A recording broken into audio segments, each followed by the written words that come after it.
یہ واضح میں رکھیں کہ توفیقات اس کی جانب سے ہوتی ہیں،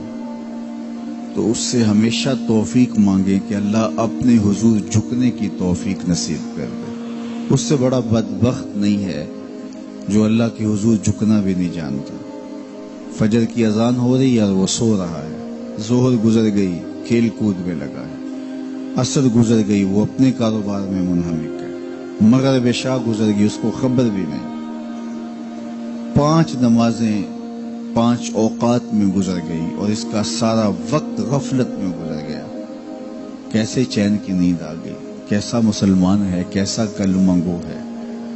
اللہ کے حضور سجدہ ریزی کی سارا دن توفیق نصیب نہیں ہوئی، پھر اگلا دن بھی یوں گزر گیا، زندگیاں گزر جاتی ہیں، توفیق سجدہ نصیب نہیں ہوتی۔ اس شخص سے بڑا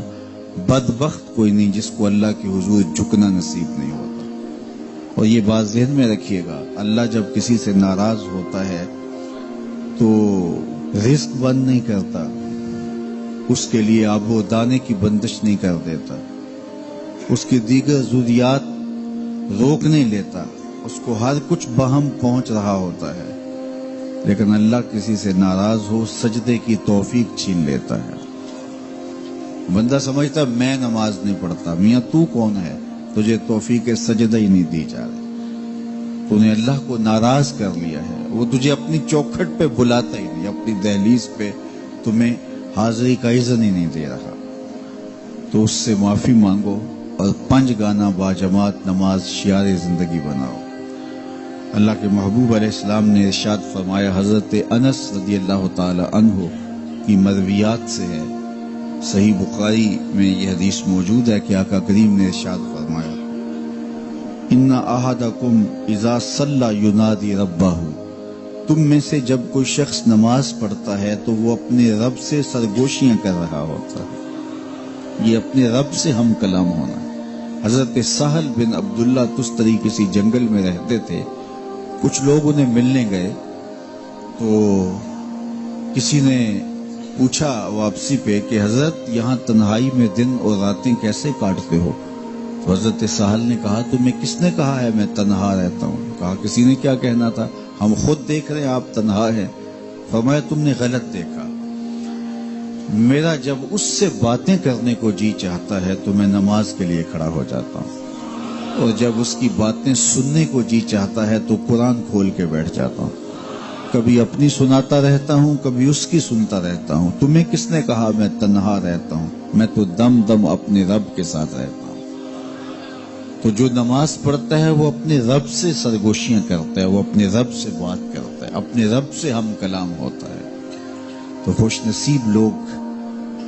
جنہیں 5 گانا نماز نصیب ہوتی ہے، اور پھر اگر اس کے آداب کی رعایت کے ساتھ نصیب ہو، نماز پڑھنے کا جو انداز ہے وہ نصیب ہو جائے، جیسا کہ حدیث احسان میں ہے، جبریل امین نے حضور سے کچھ سوال کیے تھے، ان میں سے ایک سوال تھا حضور احسان کیا ہے؟ تو فرمایا تو اپنے رب کی عبادت اس طرح کرے کأنک تراہ، گویا تو اسے دیکھ رہا ہے، یہ تیری کیفیت ہو کہ تو اپنے رب کا دیدار کر رہا ہے۔ اللہ اکبر۔ حضرت سیدنا علی المرتضی رضی اللہ تعالی عنہ سے کسی نے پوچھا کہ جس رب کی عبادت کرتے ہو کبھی اس کو دیکھا بھی ہے، کبھی اس کیفیت سے بھی گزرے ہو؟ تو فرمایا لم اعبد ربا لم اراہ، جب تک دیکھتا نہیں سجدہ ہی نہیں کرتا۔ تو اپنے رب کی عبادت ایسے کرو کہ تم گویا اسے دیکھ رہے ہو، اور اگر یہ کیفیت تمہاری پیدا نہیں ہوتی تو کم از کم اس کیفیت میں آؤ کہ تمہارا رب تمہیں دیکھ رہا ہے۔ اور یہ تصور بھی کون سا کم ہے کہ میرا مالک مجھے محبت کی نگاہ سے دیکھ رہا ہے، اس تصور میں سرشاری طاری ہو جاتی ہے کہ میرا مالک مجھے دیکھ رہا ہے۔ تو وہ انتہائی کیفیت ہے کہ اپنے رب کی عبادت اس طرح کرو کہ گویا تم اسے دیکھ رہے، اور اگر وہ کیفیت طاری نہیں ہوتی تو اس کیفیت میں ڈوب جاؤ کہ وہ تمہیں دیکھ رہا ہے۔ اگر یہ کیفیت بھی نصیب ہو جائے تو نماز کی لذت نصیب ہو جائے،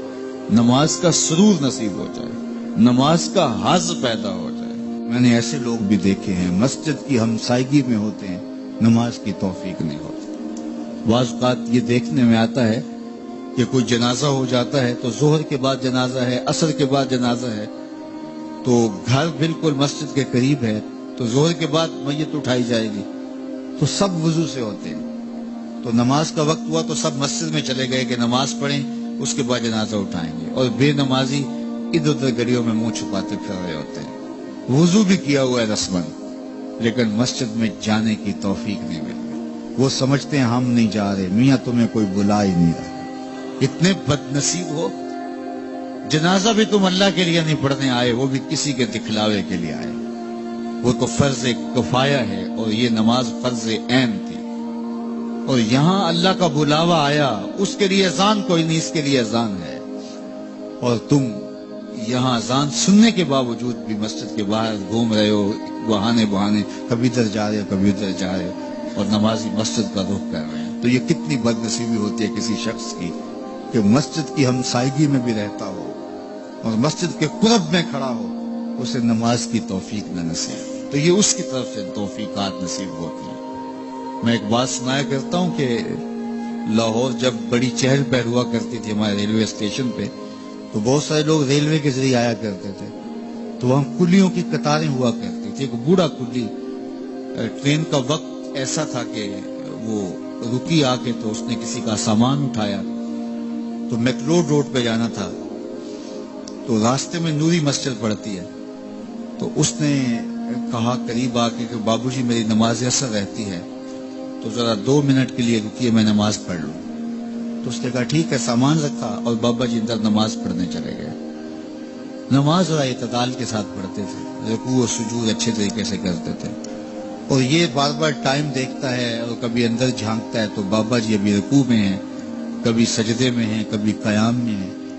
یہ کہتا ہے کہ میں جی مصیبت میں پھنس گیا کہ بابا جی نماز نہیں چھوڑ رہے،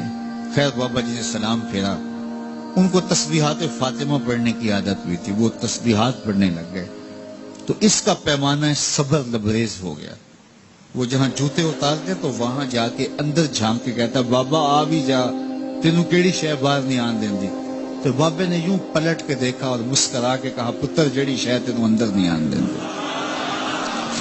وہ نہ بلائے تو بندہ قرب میں بھی کھڑا ہو تو اندر نہیں جا سکتا۔ اللہ سے توفیق مانگو کہ ہماری نسلوں میں بھی کوئی بے نمازی ہو، 5 گانا نماز کی عادت زندگی میں رچ بس جائے، ہماری اولادیں بھی رب کے حضور سجدہ ریز ہونے والے ہیں، قیامت کے دن جب حکم ہوگا کہ اللہ کو سجدہ کرو، بے نمازی اس دن تو چاہیں گے سجدہ کریں، آج کوئی نماز پڑھتا یا نہیں پڑھتا، اس دن تو ہر کوئی چاہے گا کہ آج سجدہ کریں، لیکن بے نمازی چاہے گا کمر اکڑ جائے گا، سجدہ کر نہیں سکے گا۔ قرآن بتاتا ہے کچھ لوگ جہنم کی طرف دھکیل کے لے جائے جا رہے ہوں گے، ان کو کچھ لوگ پوچھیں گے ما سلککم فی سقر، تم جہنم کو کیوں جا رہے ہو، تو وہ کہیں گے لم نکو من المصلی، ہم نماز نہیں پڑھا کرتے تھے۔ تو 5 گانا نماز یہ زندگی میں شامل کر لو، کبھی بھی نماز قضا نہ ہونے پائے، قیامت کے دن بے نمازی کو اللہ دشمنان خدا کی صف میں کھڑا کر دے گا، جہاں نمرود کھڑا ہوگا، جہاں فرعون کھڑا ہوگا، جہاں حامان کھڑا ہوگا، جہاں قارون کھڑا ہوگا، جہاں دشمن